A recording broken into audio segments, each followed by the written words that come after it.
नमस्कार, एक बार पुनः स्वागत है आप सभी लोगों का हमारे समृद्धि आईएएस के यूट्यूब चैनल पर। और आज हम अपने मेंस आंसर राइटिंग सीरीज के तहत उपस्थित हुए हैं, जिसमें जीएस पेपर 1 से जो है वो प्रश्न कराने वाले हैं। और आज का जो हमारा प्रश्न है, सिंधु घाटी सभ्यता के धार्मिक जीवन के मुख्य अभिलक्षणों को स्पष्ट करते हुए आज के भारतीय जीवन के विकास में सिंधु घाटी सभ्यता के योगदान को रेखांकित करें। मतलब जो उनका धार्मिक योगदान है वर्तमान समय में, उसी के बारे में पूछा गया है कि मतलब सिंधु घाटी सभ्यता में कौन सी ऐसी मान्यताएं, धार्मिक मान्यताएं थी, उसको बताना। और वो आज भी क्या हमारे जीवन में प्रासंगिक है या आज भी उनकी निरंतरता बनी हुई है, उसी पे ये प्रश्न है। तो आइए देखते हैं प्रश्न अपना। देखिए, सबसे पहले हर बार की तरह एक छोटा सा जो है आपको इंट्रो देना है, और आपको अपने इंट्रो या कंक्लूजन में बहुत ज़्यादा शब्द नहीं खर्चा करना है, क्योंकि अब आपके परीक्षा की जो प्रकृति है वो बदल चुकी है। अब आपके ज्ञान के साथ साथ आपके लेखन कौशल का भी टेस्ट होता है परीक्षा में। भाई 20 क्वेश्चन करने होते हैं, और 20 क्वेश्चन में 10 क्वेश्चन जो है वो 8 अंक के होते हैं, 125 शब्दों में लिखने होते हैं। 10 अंक जो है वो 200 शब्दों में लिखने होते हैं। और प्रश्न भी जो है वो विविध तरीके से पूछे जाते हैं। भैया फर्स्ट पेपर में ही आपको हिस्ट्री से भी लिखना, ज्योग्राफी से भी लिखना, सोसाइटी से भी लिखना, सारी चीज़ों से लिखना है। तो आपके पास अब इतना स्कोप नहीं है कि आप मतलब अगर 125 शब्द में 8 अंक के प्रश्न लिख रहे हैं तो आप जो है वहाँ ले दे करके 50 शब्दों में केवल भूमिका लिखिए। उससे आपका नंबर नहीं मिलेगा, बल्कि उससे दिक्कत क्या होगी कि आपका जो बीच का पार्ट है जहाँ से आपको नंबर मिलना है वो आपका छूटेगा। साथ ही साथ आपका बाद में जा करके महत्वपूर्ण बड़े क्वेश्चन छूट जाएंगे, और जो आपको अच्छे से आते रहे होंगे। और अगर मुख्य परीक्षा में आपका जो है वो प्रश्न छूट जा रहा है, मतलब आप नहीं लिख पा रहे हैं, तो समझ लीजिए कि ये फिर आपकी रणनीतिक गलती है। आप मुख्य परीक्षा में एक तरीके से फेल हो रहे हैं, और आप लोगों को बुरा लगेगा हम इस तरीके से कह रहे हैं। लेकिन वो इसलिए हम कह रहे हैं कि हमारे पास हर साल 50 स्टूडेंट मेंस देने के बाद आते हैं और कहते हैं कि सर जो है हमारा प्रश्न छूट गया। और अगर वही कोई भी स्टूडेंट ऐसा जो कहता नहीं सर मैंने लिखा है, पूरा लिखा है, उसमें हाँ ये है कि कुछ हमारे जो प्रश्न हैं उनके उत्तर की क्वालिटी थोड़ा सा उससे मैंने समझौता किया, क्योंकि मुझे एग्जैक्ट चीज़ें नहीं आ रही थी, तो वो पास किए हैं। लेकिन अगर जो प्रश्न छोड़ के आ गए उनका तो फिर क्या कहा जा सकता है। तो आपको प्रश्न छोड़ के नहीं आना है, और प्रश्न तभी नहीं छूटेगा जब आप जो है एक टाइम बाउंड में अपने उत्तर को लिखेंगे। और ये चीज़ें आप मुख्य परीक्षा की जो तैयारी है उसके लिए अगर आप टेस्ट सीरीज ज्वाइन कर लेंगे तो वहाँ से आपको एक लिखने की तरीका पता चल जाएगा, और यही आपको परीक्षा पास कराएगा। तो चलिए हर बार की तरह एक छोटा सा उदाहरण कि सिंधु घाटी सभ्यता के समय को लेकर विद्वानों में एक मत नहीं है, किंतु मोटे तौर पर 3300 से 1700 ईस्वी पूर्व के बीच इसका समय जो है वो माना जाता है। मतलब चूंकि सिंधु घाटी सभ्यता पे है तो आप थोड़ा सा उसका परिचय दीजिए कि इसका जो कालखंड है वो मोटे तौर पर 3300 ईस्वी पूर्व से लेकर के 1700 ईस्वी पूर्व के बीच ये माना जाता है। हालांकि विद्वानों में इसके कालखंड को लेकर के मतभेद है। फिर यह एक विस्तृत सभ्यता थी जो आधुनिक अफगानिस्तान, पाकिस्तान एवं भारत के कश्मीर, पंजाब, हरियाणा, राजस्थान, गुजरात और उत्तर प्रदेश के राज्यों में विस्तृत है। और उत्तर प्रदेश में भी वो पश्चिमी उत्तर प्रदेश बेसिकली आप देखेंगे। तो यहाँ तक इसका विस्तार था। तो आप अपनी भूमिका में कालखंड के बारे में बता दिए, इसका क्षेत्रीय विस्तार दिखा दिए, बस। अब इससे ज़्यादा आपको इस भूमिका में नहीं देना।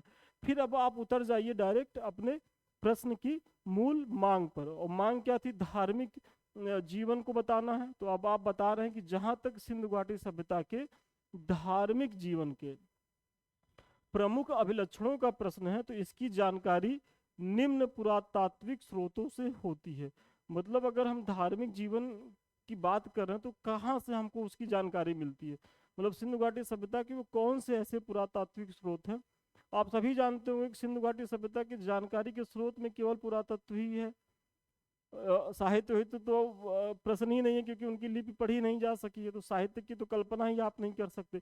और पुरातत्व में भी जो मिले हैं, मोहरें मिली हैं, मूर्तियां मिली हैं, समाधान केंद्र हैं, यज्ञ की वेदिकाएं हैं, स्नानागार हैं, एवं कई जगहों से मिली ताबीजों आदि से जो है सिंधु घाटी सभ्यता के धार्मिक जीवन का जो है वो पता चलता है।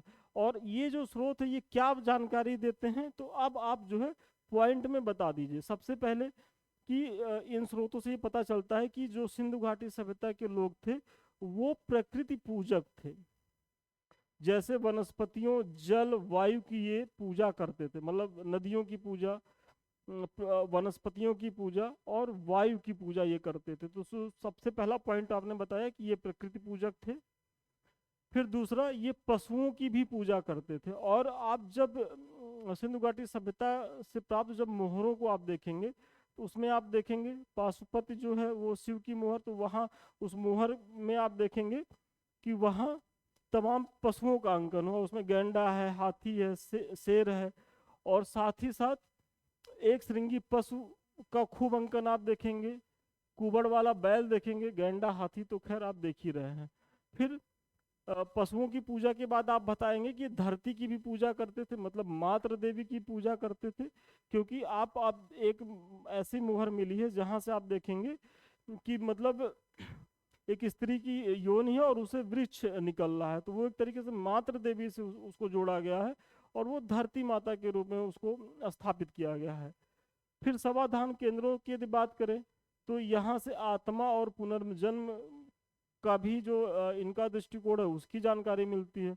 वो ऐसे जानकारी मिलती है क्योंकि इनके जो समाधान केंद्र हैं, जैसे आप बुर्जहोम में देखेंगे, गुफकराल में देखेंगे, तो वहाँ जो है समाधान मतलब जो बॉडी को दफनाया जाता था। चूंकि आप लोग जानते हैं कि जो सिंधु घाटी सभ्यता के जो लोग थे वो जो शरीर को थे वो जलाते नहीं थे। जलाने का काम तो ऋग्वैदिक काल में प्रारंभ हुआ था बॉडी को।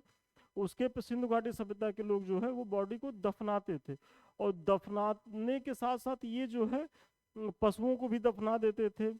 फिर कुछ खाद्य सामग्रियों को भी रख देते थे, जो इनके मतलब पुनर्जन्म को स्पष्ट करता है। कि मतलब इनकी मान्यता थी कि भाई ये जो जिस व्यक्ति की डेथ हुई है ये इसका प्रिय चीज है, प्रिय आहार है, प्रिय वस्तु है, तो उसको भी साथ में दफना देते थे। मतलब उनकी मान्यता थी कि ये उसको मिल जाएगा। तो ये चीजें आप बता दीजिए। ताबीजों से, जादू टोना एवं बुरी शक्तियों से इनके विश्वास का पता चलता है। मतलब आप देखेंगे कि सिंधु घाटी सभ्यता के जो स्थल है वहां से बहुत बड़ी संख्या में ताबीज मिले हैं। और इन ताबीजों से क्या स्पष्ट होता है, भाई आज भी हम वर्तमान में ताबीज पहन रहे हैं, तो वो ताबीज क्यों पहनते कि भाई अनिष्ट से जो है वो हमारी रक्षा हो, जो बुरी शक्तियां हैं वो हम पे बहुत प्रभाव न डाल सके, तो उनकी रक्षा के लिए जंतर मंतर पहनते हैं, ताबीज पहनते हैं। तो ये काम हम नहीं कर रहे हैं, हमारे जो पूर्वज थे सिंधु घाटी सभ्यता के लोग वो भी कर रहे हैं, और हमको उनसे ये चीज़ें विरासत में मिली हैं। और यही आपका प्रश्न का उत्तर भी है कि सिंधु घाटी सभ्यता की जो धार्मिक पद्धति थी वो बताते हुए बताना है कि किस तरीके से वो आज के हमारे धार्मिक जीवन को प्रभावित कर रही है। फिर अगर इनकी पूजा पद्धति की बात की जाए, ये मूर्ति पूजा करते थे। मतलब सिंधु घाटी सभ्यता के लोग जो है मूर्ति पूजक थे। और सोचिए ये पहले ऐसे लोग थे विश्व स्तर पर दुनिया में कि सबसे पहले मूर्ति पूजा का प्रमाण कहाँ मिला, तो सिंधु घाटी सभ्यता के लोगों के द्वारा ही मिला है। नहीं तो इसके समकालीन जितनी भी सभ्यताएं थी, मेसोपोटामिया की सभ्यता थी, सुमेरिया की सभ्यता थी, कहीं भी मूर्ति पूजा का साक्ष्य नहीं मिलता। यहाँ तक कि आर्य जब आए तो वो भी मूर्ति पूजक नहीं थे। मूर्ति पूजक ये हमारे अपने लोग थे, मतलब सिंधु घाटी सभ्यता के लोग थे।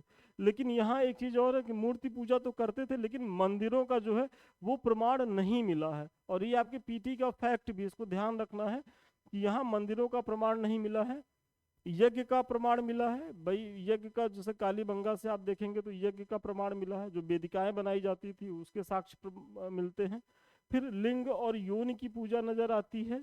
और पुरोहितों की जो है वो प्रतिष्ठा थी। आप देख ही रहे होंगे कि जो महत्वपूर्ण बड़े बड़े शहर थे वहाँ पुरोहित की मूर्ति मिली है, तो जो पुरोहित के महत्व को दर्शाता है। तो ये इनकी पूजा पद्धति की चीजें आप बता दिए। अब आगे बढ़ने से पहले एक छोटी लेकिन महत्वपूर्ण सूचना, हमारे संस्थान द्वारा जीएस फर्स्ट पेपर का मेंस आंसर राइटिंग सीरीज अभी शुरू हुई है और इसमें ज़्यादा प्रश्न निकला नहीं है, तो अभी इसको आप ज्वाइन कर सकते हैं। बहुत कम फीस है, मात्र 999 रुपये में। और इसके द्वारा हमारा ये प्रयास है कि टॉपिक वाइज जितने भी महत्वपूर्ण क्वेश्चन संभावित है और कुछ पीवाईक्यू करा दें, ताकि जो है आपका अगर जो पीवाईक्यू तो हो ही जाए और संभावित प्रश्न में जिनकी आने की संभावना है वो भी हो जाए, और आपके टॉपिक के अनुसार हो जाए। मतलब प्रत्येक टॉपिक से अगर आप 2 3 4 क्वेश्चन कर लेते हैं तो आप मुख्य परीक्षा के समय कितना सहज रहेंगे, ये तो देने पे ही आपको पता चलेगा, लेकिन वाकई में बहुत सहज रहेंगे। और अधिक जानकारी के लिए 7303307507 पे संपर्क करें। और हमारा कंप्लीट पैकेज भी आप ले सकते हैं 1 से 6 तक, और इसमें भारी डिस्काउंट भी मिल रहा है संस्थान द्वारा, तो आप इसको भी ज्वाइन कर लें। और जिन बच्चों को इस बार पीसीएस नहीं देना है वो तो इस बैच से ज़रूर जुड़े, क्योंकि पीटी की तैयारी से पहले अगर आपको पीसीएस बनना है, प्रॉपर एसडीएम बनना है, तो पहले मुख्य परीक्षा को खूब कायदे से पढ़ लीजिए, क्योंकि मुख्य परीक्षा ही वो कुंजी है जो आपको फाइनली सेलेक्ट कराएगी। देखिए पीटी क्या है, पीटी एक तरीके से भीड़ छाटने का वो होता है, पीटी में भीड़ छटता है और मुख्य परीक्षा में रैंक बनती है। तो पीटी तो अगर आप 3 महीना 3.5 महीना 4 महीना कस के पढ़ेंगे तो पीटी तो पास हो जाएंगे, लेकिन मुख्य परीक्षा की कोई गारंटी नहीं है, क्योंकि मुख्य परीक्षा समय मांगता है, मुख्य परीक्षा डेप्थ मांगता है, मुख्य परीक्षा आपके लेखन कौशल को चेक करता है। ये सारी चीज़ें आपको तभी आएंगी जब आप प्रैक्टिस करेंगे, और ये प्रैक्टिस टेस्ट सीरीज के माध्यम से ही हो सकती है। हम ये नहीं कह रहे कि आप हमारे संस्थान से जुड़िए, किसी भी संस्थान से आप जुड़ सकते हैं जहां आपको अच्छा लगे। पहली चीज आप खुद से भी कर सकते हैं, यदि आपको लगे तो आप खुद से करिए, लेकिन खुद में वही समस्या एक होती है कि कंटिन्यूटी नहीं बन पाती है। लोग जो है 2 4 दिन तो बड़े उत्साह से करते हैं, उसके बाद छोड़ देते हैं, क्योंकि लिखना जनरली लोगों को बहुत अच्छा लगता नहीं है। पढ़ना तो बहुत अच्छा लगता है लेकिन लिखना नहीं, और आप लिखेंगे नहीं तो आप जो है परीक्षा में 20 क्वेश्चन को मैनेज ही नहीं कर पाएंगे, और वो लिखना आपको यहीं टेस्ट सीरीज से आएगा। तो आप लोग यहाँ से जुड़िए, इसका लाभ लीजिए। ये इसी तरीके से आपकी कॉपी का मूल्यांकन हो जाएगा, और फिर जो है आपकी जब कॉपी चेक हो जाएगी तो फिर ये संस्थान द्वारा सेम डे ही जो है वो मॉडल आंसर भी दे दिया जाता है। चलिए, फिर इनके धार्मिक जीवन में विविधता थी, मतलब किनके, सिंधु घाटी सभ्यता के लोगों की, जिनके बीच इन्होंने शांतिपूर्ण सह अस्तित्व की जीवन पद्धति का विकास कर लिया था। भाई वाकई में विविधता तो थी ही इनके धार्मिक जीवन की, क्योंकि बड़ी सभ्यता थी। आपने पहले ही बताया है इनका विस्तार कहाँ से था, अफगानिस्तान से लेकर के पूरा अफगानिस्तान, फिर पाकिस्तान, फिर भारत में देख रहे हैं पंजाब, कश्मीर, हरियाणा, राजस्थान, गुजरात, ये सब क्षेत्रों में, पश्चिमी उत्तर प्रदेश तक। तो ये कल्पना मत करिए कि सब जगह एक ही तरीके की पूजा पद्धति थी, नहीं, सब जगह अलग अलग पूजा पद्धति थी। लेकिन इनके विविधता के बाद भी ये शांतिपूर्ण सहअस्तित्व की चीजें इनके अंदर आ गई थी। मतलब ये एक तरीके से सामंजस्य बना के रहना सीख गए थे, और ये इनकी धार्मिक उपलब्धियों में बहुत बड़ी उपलब्धि है, ये आप बता दिए। और अगर आज के भारत के धार्मिक जीवन को ये कैसे प्रभावित कर रहा है, तो आप सबसे पहले आप देखेंगे कि प्रकृति पूजा जो है आज भी हो रही है। भाई सावन है, सावन का महीना चल रहा है, शंकर जी की पूजा हो रही है, पाशुपत शिव की पूजा वहाँ भी होती थी। आज भी हम शिवलिंग की पूजा कर रहे हैं, वहाँ उस समय भी लिंग योनि की पूजा होती थी। फिर पीपल, वट, वृक्ष, इसकी पूजा हम कर ही रहे हैं। फिर पशु पूजा वर्तमान में भी है, आज भी अगर हम एक कुबड़ वाले बैल को देखते हैं तो उसको नंदी महाराज कह के प्रणाम कर ही रहे हैं।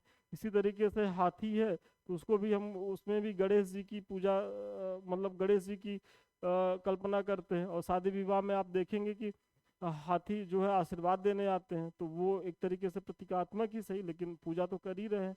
फिर मूर्ति पूजा का प्रचलन तो काफ़ी बढ़ गया है। हाँ, अभी इतना ये हो गया कि मूर्ति पूजा के साथ साथ जो है अब मंदिरों का भी जो है वो भव्यता बढ़ गई है। हालांकि मंदिर तो गुप्त काल से ही बनना शुरू हो गए थे, अब तो खैर काफ़ी विकास हो गया है। लेकिन हाँ, जो सिंधु घाटी सभ्यता में नहीं थी, मंदिर नहीं था, अब मंदिर भी है।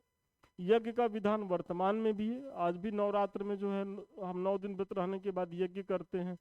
समय समय पर जो धार्मिक स्थल है वहाँ बड़े बड़े यज्ञों का आयोजन होता रहता है।